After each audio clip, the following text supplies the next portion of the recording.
dia a todos. Primeiramente, obrigado por estar aqui conosco, mais esse painel. Pessoal, sejam muito bem-vindos a esse painel. Vamos tratar aqui hoje de alguns temas, né, bem relevantes, atualizados de FRS, e vamos tratar de alguns temas, né, que são bem específicos, né, bem particulares, que é a FS 18, que vai tratar sobre a nova DRE, a forma de apresentar as noções de resultado. Vamos tratar também sobre a IFRS S1 e S2, né, que trata do tema de sustentabilidade, né, uma vez que esse tema ele está em conexão total com a contabilidade atual, né? Então, estão de mão dadas esse tema. E a ideia aqui, pessoal, é de entender um pouco do que muda, né, o que vai dar um pouco mais de trabalho para a gente, onde estão os desafios dessa implementação e onde estão as oportunidades, né? Muitas vezes a gente acaba enxergando essa oportunidade depois do terceiro café, né, digamos assim. E a FS 18, ela reorganiza, né, o jeito de contar a história da contabilidade. No final do dia, a contabilidade, ela conta a história por meio de números, né? Então, hoje, essa norma tem a padronizar, né, essa história que é contada.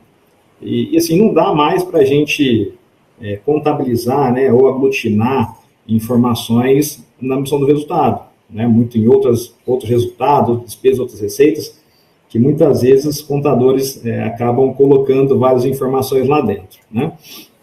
E em relação à IFRS S1, que trata do tema estabilidade, agora, de fato, veio para ficar, né. Nós acreditamos que o negócio veio para ficar, a prática. Hoje não é mais uma boa prática você divulgar essas informações, isso virou obrigação, virou estratégia, virou assunto sério, conversa de conselho.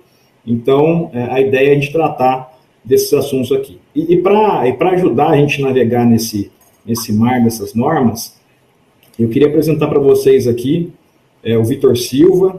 O Vitor Silva, ele é nosso gerente de auditoria, ele atua pelo escritório de Ribeirão Preto, muito embora hoje está em Cuiabá, né, diretamente do Mato Grosso. E conosco também vai estar o Marlon Guimarães, que é nosso gerente de auditoria no escritório de São Paulo, da capital. Tá? Eu sou o Robson, já foi apresentado, sou sócio-diretor de auditoria do escritório de Goiânia, responsável pelo Centro-Oeste. E a ideia, eu além de moderar aqui o painel, é debater esses temas também junto com o Vitor e com o Marlon. Tá? Então, a ideia é a gente bater um papo bem direto, né, trocar algumas experiências, falar sobre as dores, dos impactos dessas normas, entender um pouquinho como elas funcionam, obviamente, até para alinhar todo mundo. E vamos conversar, vamos para a conversa, né? Acho que todo mundo já tá alinhado nos temas que nós vamos conversar aqui. E a ideia é que a gente comece, pessoal, falando sobre a norma IFRS 18, tá? Que trata aí da nova DRE, né? Então, um assunto bem relevante. Em breve vai ser implementada no Brasil, a gente vai entender exatamente as datas, né? As obrigatoriedades de implementação e tudo mais. A ideia aqui é a gente direcionar algumas perguntas e discorrendo sobre os sistemas, né? Eu queria convidar o Vitor, para falar um pouquinho para a gente, né, sobre qual que é o objetivo principal dessa norma IFRS 18, que trata aí sobre a nova DRE. Bom dia, Robson. Bom dia, Marlon. Bom dia a todos que nos assistem. Bom, dando um contexto, né, do que veio ser a IFRS 18, né? A IFRS 18, como bem colocado no início pelo Robson, ela veio mudar a forma com qual se apresenta hoje a demonstração de resultado do exercício, né, a famosa DRE. Ela veio para substituir o modelo atual, que a gente já conhece através do IAS 1, né, ou CPC 26 aqui no Brasil, e ela vai entrar em vigor agora no dia 1º de janeiro de 2027. No Brasil, ela vai ser traduzida pelo CPC 51, porém, esse CPC ainda não foi publicado, mas a gente espera ali que até o começo do próximo ano ele seja. Bom, e qual que seria o principal objetivo, então, dessa nova norma? O principal objetivo, pessoal, é trazer uma padronização da forma que é se apresentada. Então, se viu muito que no mercado, né, tanto dos analistas, o usuário da informação como um todo, os investidores, os stakeholders, tinha lacuna quanto às suas análises, subjetividade por aglutinação da forma que era apresentada, por conta que era feito através de funções e tudo mais, e a norma veio para trazer um pouco mais de clareza. Então, ela veio trazendo detalhamento, transparência, para gerar-se mais credibilidade sobre essa demonstração e também facilitar as análises dos investidores e demais stakeholders. Muito bom, Vitor. Então, realmente, o objetivo principal é a padronização, né, da apresentação das informações financeiras, né, porque hoje você consegue olhar para uma DRE, por exemplo, tá? A gente consegue identificar uma despesa financeira contabilizado tanto para uma captação que seja para capital de giro, por exemplo, um empréstimo de capital de giro, quanto uma despesa financeira relacionada a um financiamento, né, um ativo imobilizado. Então, isso, com certeza, a gente vai falar um pouquinho, isso muda a classificação na DRE, né? Então, é uma forma de interpretar. Então, para isso, existe essa norma para poder padronizar. Obviamente, vai ser recepcionada um CPC aqui no Brasil, vai ser o CPC 51, e vai substituir aquela antiga IAS 1, né? Obviamente, a gente vai ser revogado, né, um CPC 26, que trata de apresentação das demonstrações aqui no Brasil. Então, acho que realmente é um fato relevante. E Vitor, 2027, né, que vai entrar em vigor essa nova norma?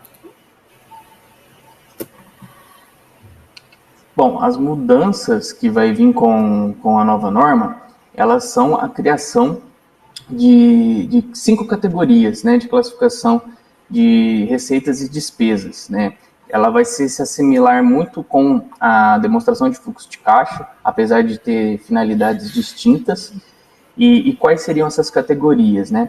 Ela traria a categoria operacional, que é onde vai ser vinculada a atividade, de fato, fim das empresas. Vai trazer a categoria de financiamentos, que é aqueles ou quais receitas e despesas oriundas da disponibilização de recursos, como empréstimos e financiamentos, e até a questão de utilização de ativos, né, como arrendamentos e tudo mais.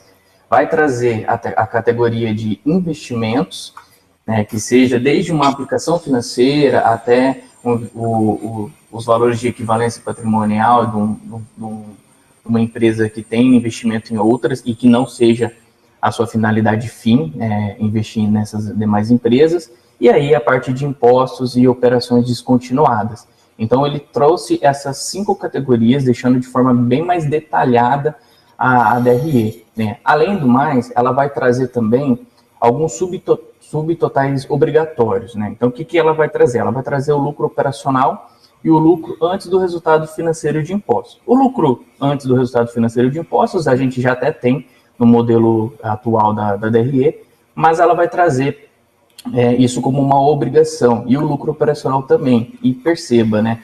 Podem perguntar, não seria a mesma coisa? Não, não vai ser. Até porque no modelo atual a gente tem basicamente todas as despesas ali vinculadas dentro do que se diria no subtotal de operação. E agora, com a nova DRE, isso vai ser distinto. Então vai ter que se ter todo um cuidado ali para vincular as despesas e receitas que de fato têm ligação com a operação da empresa, né? E com isso vai ter a padronização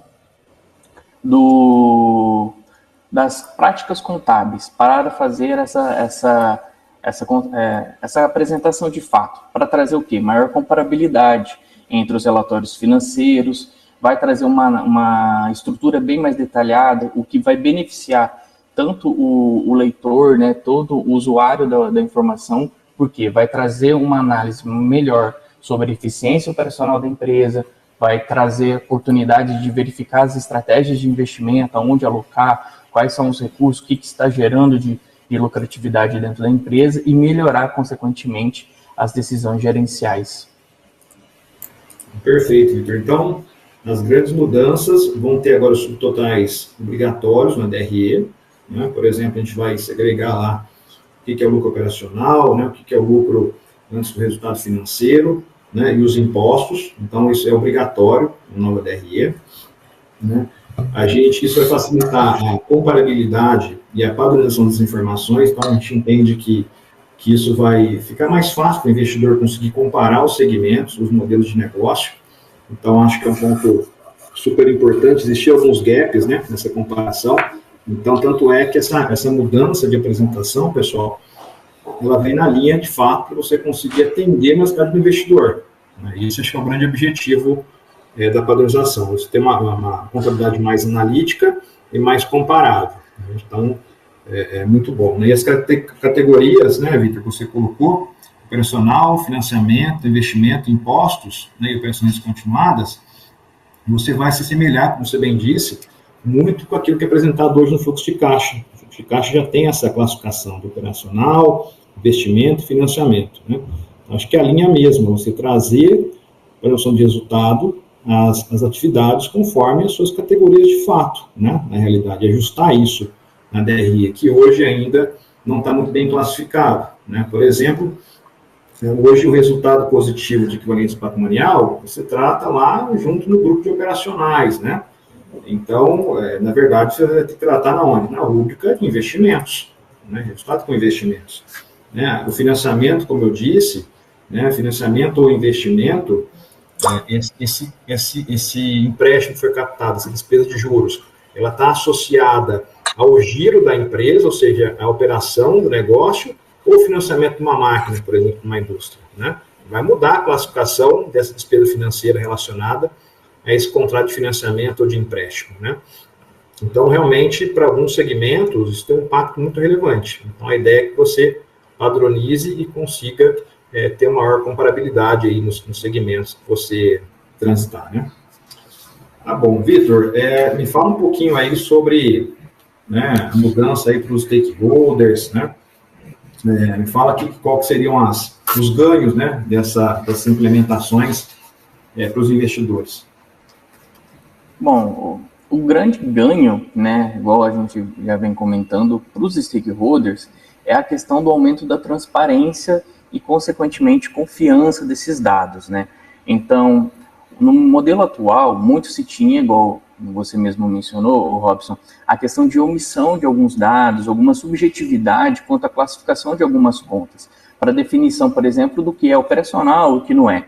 Então, na prática, os usuários, eles vão ter acesso agora, através desse novo modelo de DRE, uma leitura mais clara e transparente sobre o que de fato é a operação da empresa, o que gira em torno da operação, igual você comentou da equivalência patrimonial. Né? Para as empresas aos quais a finalidade de fim, vamos pôr na parte de construção civil, que é o fazer um investimento nessas empresas, esse vai continuar como operacional. Mas a maioria das empresas, o qual não tem uma finalidade de fim, ela não vai estar ali naquele contexto e sim no investimento. Então, vai deixar com que os números fiquem mais comparáveis, né, entre o mercado, e isso de forma global. Então, para os stakeholders, isso vai facilitar muito a confiança, a análise ali, fortalecer essa credibilidade das informações e conseguir fornecer informações relevantes e preciosas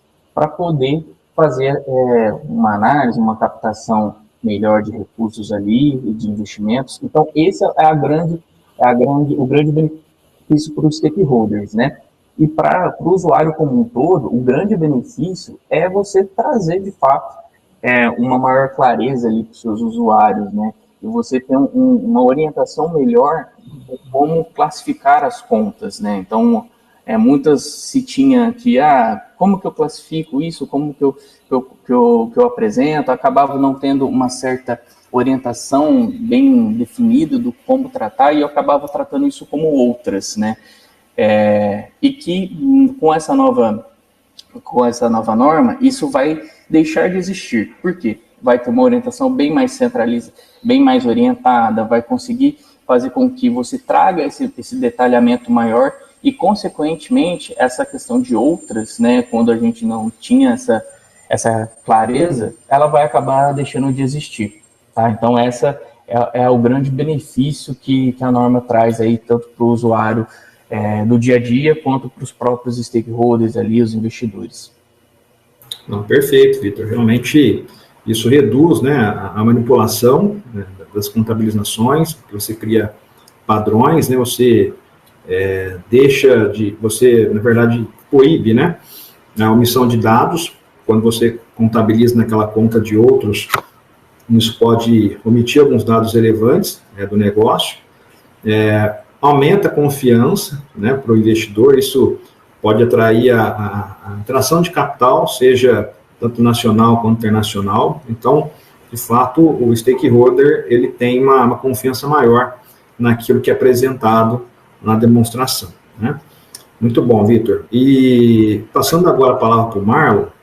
Marlon, se fala agora nessa nova norma, né, de FRS, você publicar, né, alguns MPMs, alguns indicadores, né, que antes eram apresentados de forma distinta, por exemplo, num relatório de administração, né, alguns indicadores, a exemplo do EBITDA.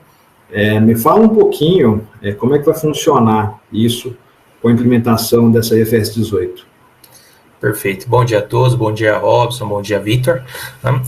Aí o IFRS 18, né, como foi bem dito, ele tenta trazer uma transparência melhor, a gente comentou bastante, né, quando nós discutimos esse assunto, sobre a tratativa que o IFRS 18 traz de deixar a DRE ela muito mais autoexplicativa, né?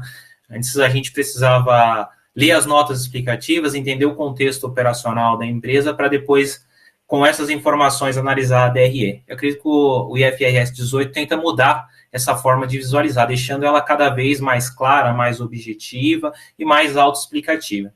E um desses pontos é a exigência da divulgação desses indicadores, né? A norma ela exige que sejam apresentados indicadores que são utilizados como medida de desempenho da gestão.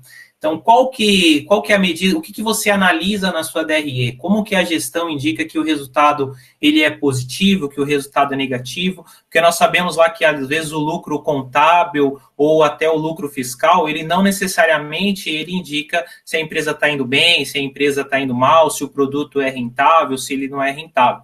Então, a empresa utiliza-se de outros indicadores ali, como acho que o Robson bem colocou, né, a própria questão do EBITDA ajustado, como a margem operacional ajustada, para poder analisar, olhar para si e tentar entender se aquela operação ela é lucrativa, se tem algum ponto a ser ajustado, se ela está no caminho que foi traçado ou não, né? E a IFRS 18 exige que essas métricas, que esses indicadores, eles também sejam apresentados, né? Quais indicadores vão ser apresentados? Vai ser os indicadores que são efetivamente relevantes para a operação, né? E esses indicadores, eles precisam ter uma justificativa.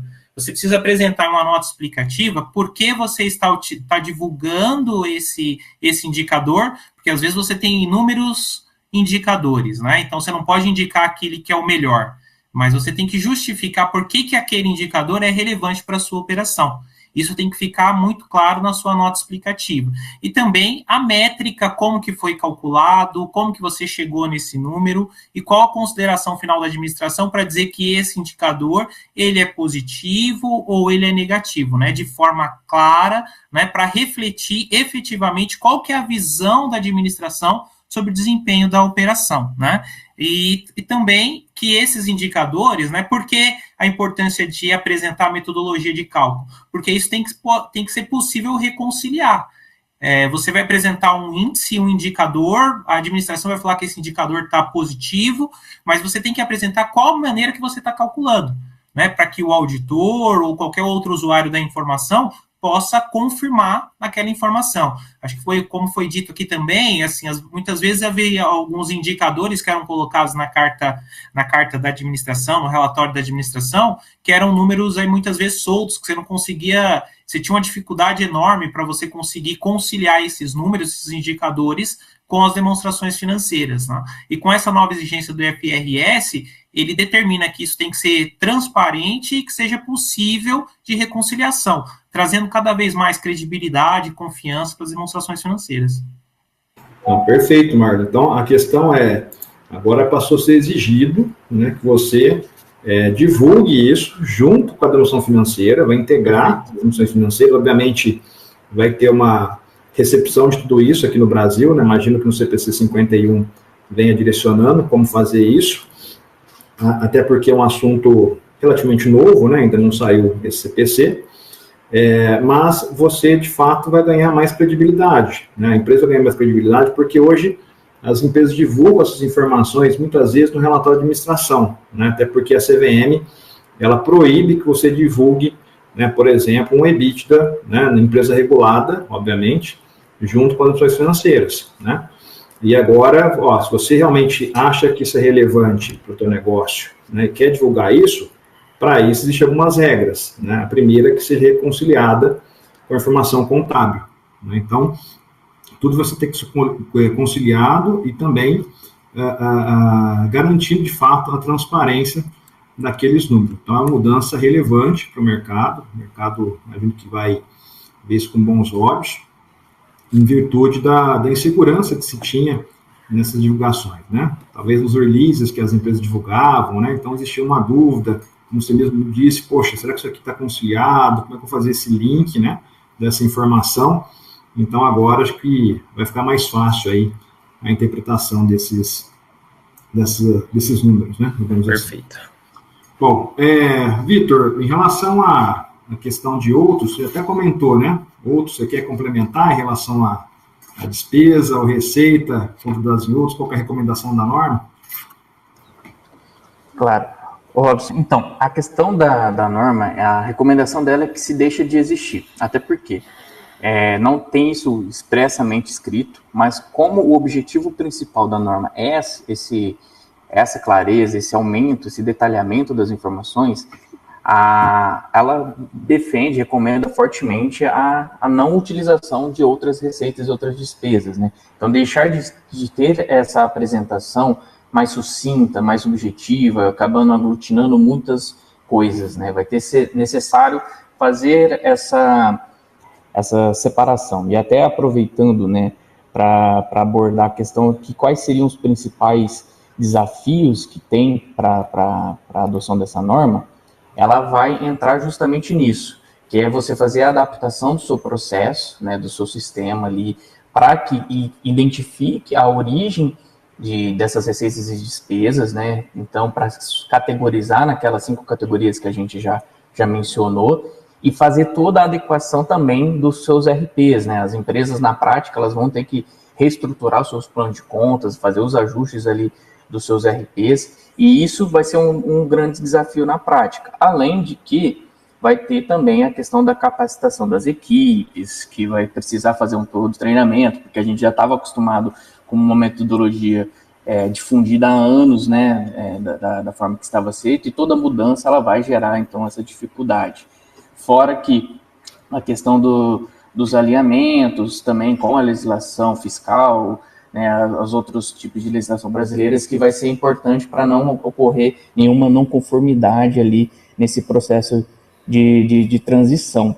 Inclusive, apesar da norma ela ser obrigatória inicialmente apenas para as grandes empresas, né, a partir de 1º de janeiro de 27, é muito importante que o pessoal, os contadores, enfim, estejam inteirados sobre o processo a partir agora já de 2026, porque as empresas também de médio e pequeno porte, é questão de tempo para que haja também a tradução para o CPC-PME também dessa nova forma de apresentar. Então, é importante que se faça toda essa preparação, se faça todo esse estudo, faça os testes iniciais ali de uma forma já preparatória para que, ao iniciar 2027, você já tenha esses números bem feitos e bem consolidados, né?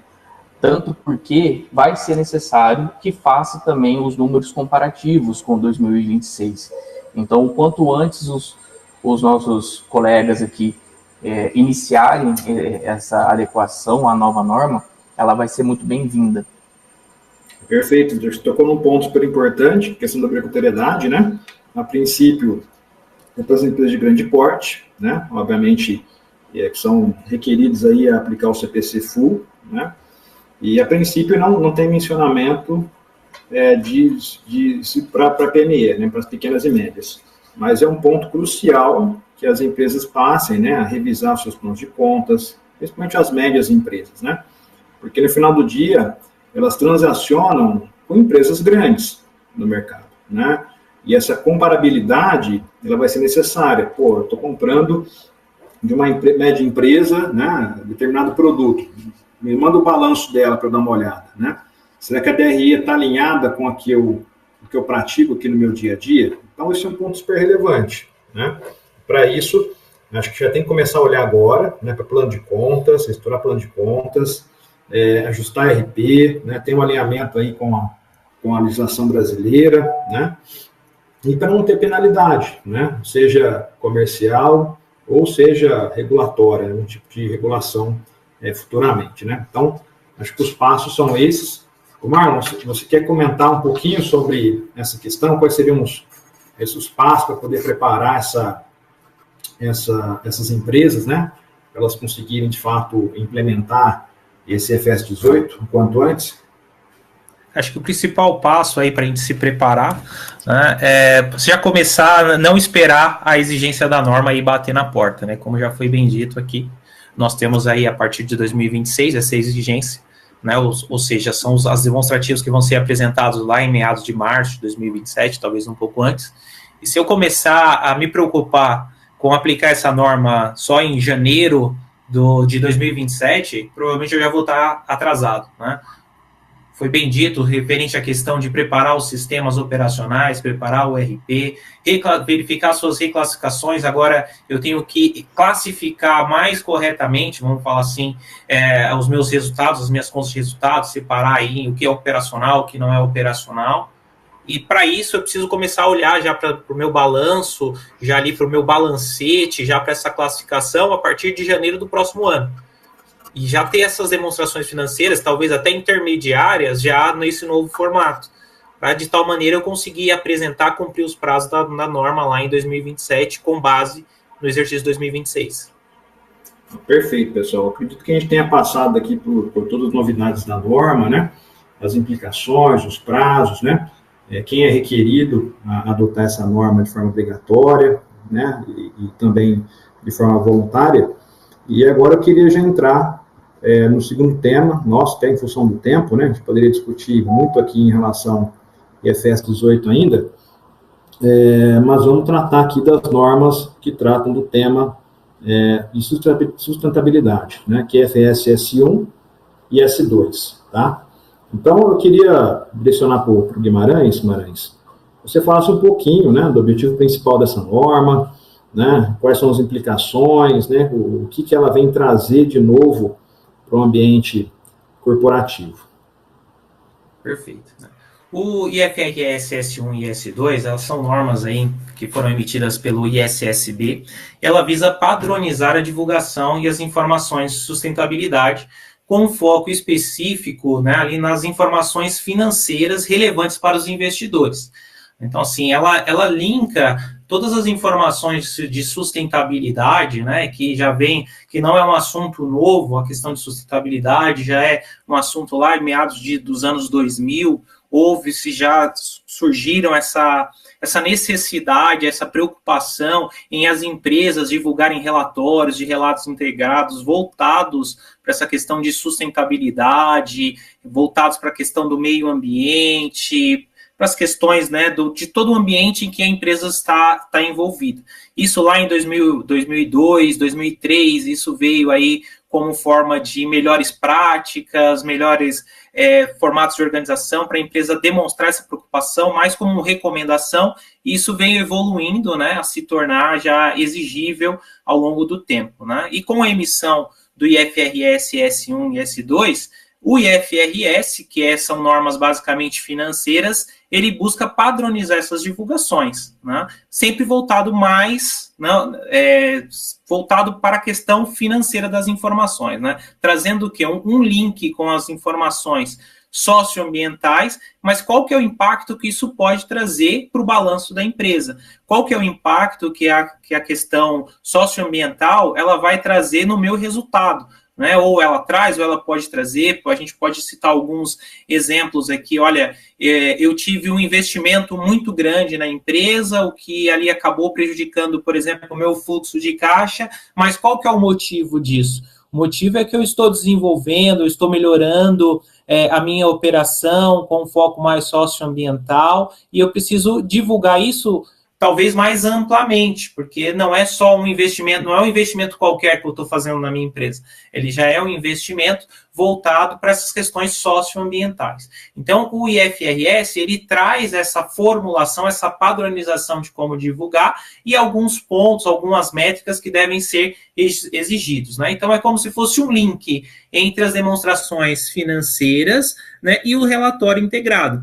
Tanto que as empresas que já adotaram o relatório integrado, nós temos aí as demonstrações financeiras que eram emitidas aí em meados de janeiro a março, para as empresas de capital aberto, e o relato integrado ele ia ser emitido lá para julho, né, já mais para o meio ao final do ano. Ou seja, não eram informações inteiramente integradas. Já com a emissão do FRS S1 e S2, ele tem essa intenção de integrar cada vez mais esses dois relatórios, né? São relatórios ainda distintos, né? Não é um relatório único, mas são relatórios que eles têm que ser integrados, né, na maneira de eu poder conciliar e visualizar essa melhoria que está sendo feita ou esse risco que eu tenho, né, com a minha demonstração financeira, né?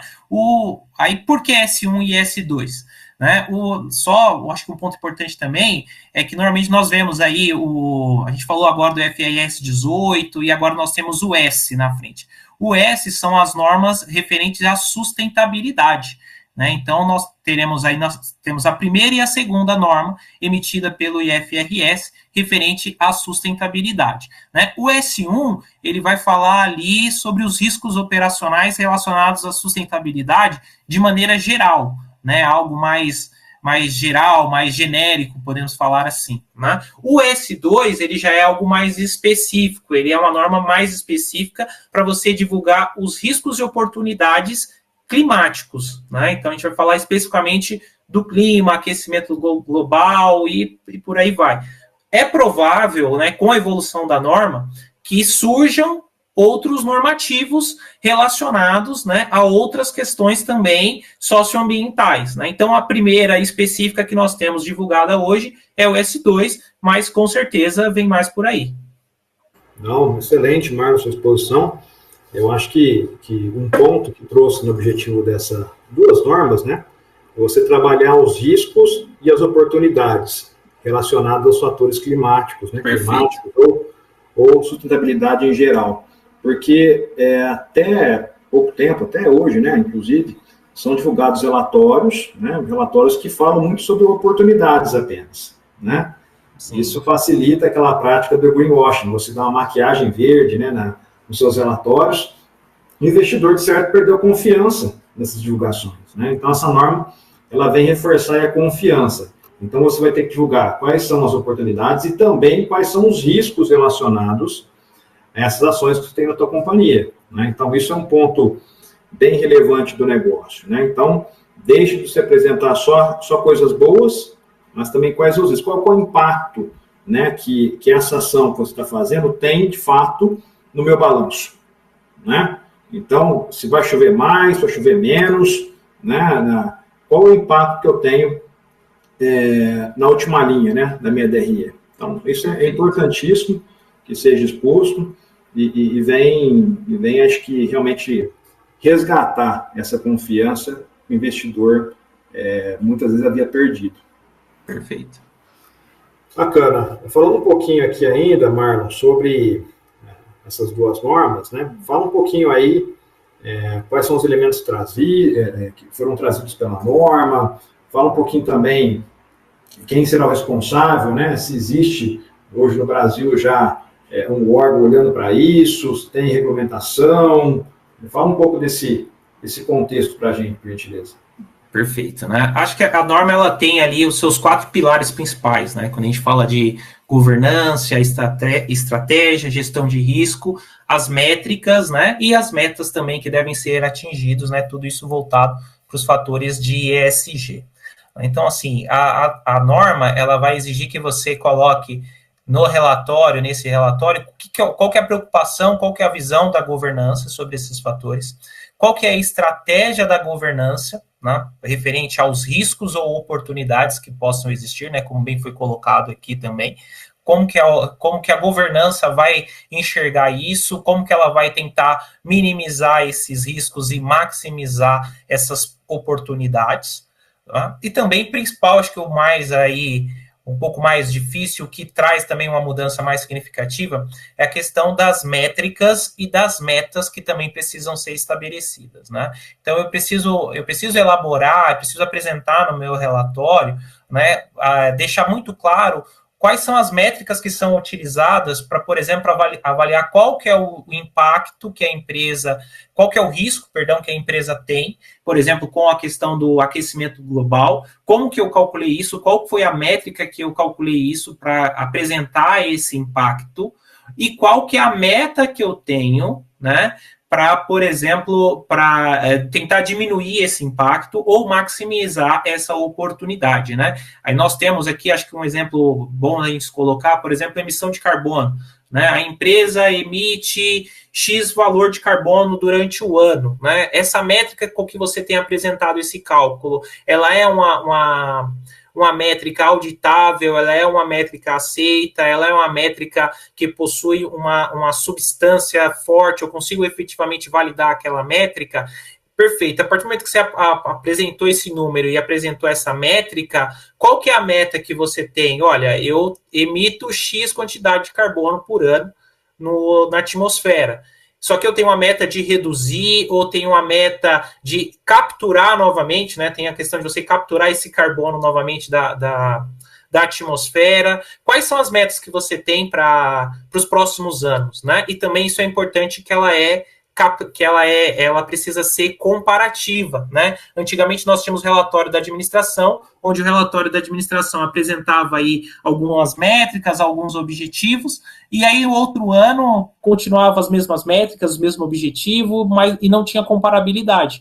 Agora já a norma ela vai exigir que se tenha essa comparabilidade. Se você estabelecer uma meta para o exercício 2026, você tem que apresentar qual foi o resultado disso no relatório 2027. Se você atingiu essa meta, se você não atingiu, e o que você vai fazer, qual que é a ação que você vai tomar a partir desse resultado, né? Falando aí um pouco dos órgãos reguladores brasileiros, né, é importante falar que o Brasil ele foi um dos pioneiros na tradução dessas normas IFRS, né? A CVM, ela emitiu lá seu comunicado, sua resolução, lá em 2023, a resolução 193, onde ela informa que ela regula a elaboração e divulgação dos relatórios de demonstração financeiras relacionados à sustentabilidade com base nas normas internacionais, que são os IFRS, né? E para a tradução delas, né, assim como nós falamos aí do IFRS 18, que ele tem ali o seu CPC relativo, nós temos também no Brasil, para a sustentabilidade, não são CPCs, são CBPS, que aí são do Comitê Brasileiro de Pronunciamento de Sustentabilidade, que são responsáveis por fazer essa tradução da norma e aplicá-las no Brasil, né, e regulamentá-las no Brasil. Então, nós temos hoje, né, como nós temos o IFRS S1 e S2, nós temos o CBPS 1 e CBPS 2. Né? E respondendo sua última pergunta, Robson, referente ao responsável por cuidar dessas informações e emitir o relatório, né, felizmente ou infelizmente, são os contadores da empresa. Os contadores são eles que detêm o acesso a essas informações, então eles são as pessoas-chave, as pessoas fundamentais para implementar essas normas e emitir esses relatórios de sustentabilidade. Né? É claro que o contador ele não tem todo o conhecimento necessário, talvez ele não tenha todo o conhecimento das métricas de emissão de carbono, então, ou seja, é uma tarefa, são multifunções, né? É algo que vai exigir aí diversos especialistas envolvidos, mas eu posso dizer, né, que o detentor aí dessa informação, que quem será o guardião dessas informações e responsáveis pela divulgação dela, né, é o próprio contador da empresa. Então, assim, é mais uma responsabilidade que foi colocada aí para os contadores, né, de também olhar para a sustentabilidade e a emissão desses relatórios. Não, sensacional, Marlon. Acho que aí tem uma grande novidade, né? Que é o contador assumindo mais uma responsabilidade, né? Que talvez ele não esteja 100% preparado, e aí tem uma oportunidade de preparação desses contadores, quem se preparar vai sair na frente, né? E a questão que você colocou das metas, isso é muito importante que esteja no relatório, até para você, isso vai mexer com o valor da empresa. Sim. Né? Obviamente, você colocou uma meta e não cumpriu, isso vai jogar contra o patrimônio, né? E assim, só falando um pouquinho aqui sobre a obrigatoriedade, né? A princípio, né, pessoal, isso é obrigatório para as empresas de capital aberto, tá? Mas existe um ponto muito importante que a gente não pode deixar de falar, porque essa divulgação, ela vai afetar toda a cadeia de valor. Então, por exemplo, o cara que fornece para uma grande empresa, em algum momento ele vai ser requerido a reportar pelo menos alguma coisa relacionada a esse tema, tá? Então, por mais que não tenha norma específica para as PMEs, para as pequenas e médias, é importante pensar nisso, né? Se você fornece para uma grande indústria, uma empresa de capital aberto, se preparem, esse é o recado que a gente deixa aqui, tá? Imagino que a gente tenha passado aqui por todos os itens, né? Muito embora daria para a gente ficar falando desse tema aqui mais um bom tempo, só que a gente vai acabar comprometendo um pouco do tempo do próximo painel, né? Visto a isso, eu vou fazer aqui o fechamento do painel, tá? Se tiver algumas perguntas, por gentileza, coloquem no chat. A gente vai fazer aqui uma força para poder responder. Então, pessoal, acho que a discussão foi boa, mas ficou claro que as novas mudanças das normas, de uma forma bem prática, né? A gente vai precisar fazer alguns ajustes técnicos, tanto na DRE quanto na apresentação das informações da S1 e da S2, e o objetivo, de fato, é integrar as áreas, né?